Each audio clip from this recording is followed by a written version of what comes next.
Christian discipleship is slim. In our kind of culture, anything, even news about God, can be sold if it is packaged freshly. But when it loses its novelty, it goes on the garbage heap. There is a great market for religious experience in our world. There is little enthusiasm for the patient acquisition of virtue, little inclination to sign up for a long apprenticeship in what earlier generations of Christians called holiness. Religion in our time has been captured by the tourist mindset. Religion is understood as a visit to an attractive site to be made when we have adequate leisure. For some, it is a weekly jaunt to church. For others, occasional visits to special services.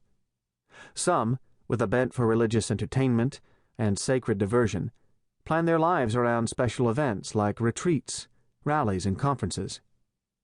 We go to see a new personality, to hear a new truth, to get a new experience, and so somehow expand our otherwise humdrum lives.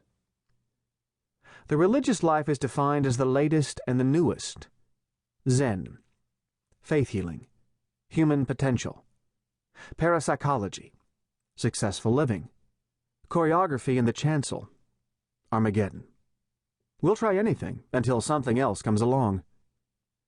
I don't know what it has been like for pastors in other cultures and previous centuries, but I am quite sure that for a pastor in Western culture at the dawn of the 21st century, the aspect of world that makes the work of leading Christians in the way of faith most difficult is what Gore Vidal has analyzed as today's passion for the immediate and the casual. Everyone is in a hurry. The persons whom I lead in worship, among whom I counsel, visit, pray, preach, and teach, want shortcuts. They want me to help them fill out the form that will get them instant credit in eternity. They are impatient for results. They have adopted the lifestyle of a tourist and only want the high points. But a pastor is not a tour guide, and I have no interest in telling apocryphal religious stories at and around dubiously identified sacred sites. The Christian life cannot mature under such conditions and in such ways. Friedrich Nietzsche, who saw this area of spiritual truth at least with great clarity, wrote, "The essential thing in heaven and earth is that there should be long obedience in the same direction.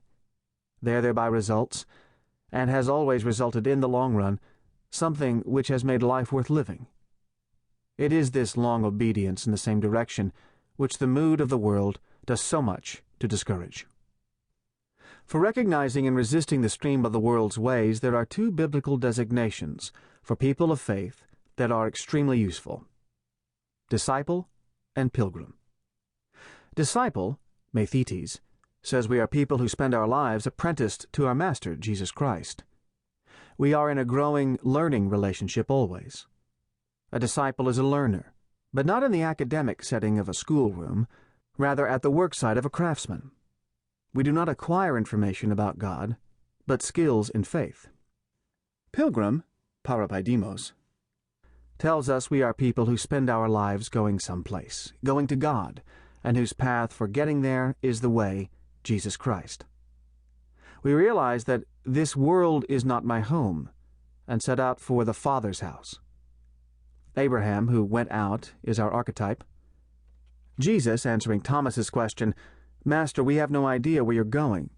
How do you expect us to know the road?" gives us directions. I am the road, also the truth, also the life. No one gets to the Father apart from me. John chapter 14, verses 5 and 6. The letter to the Hebrews defines our program. Do you see what this means? All these pioneers who blazed the way, all these veterans cheering us on? It means we'd better get on with it. Strip down, start running, and never quit. No extra spiritual fat, no parasitic sins.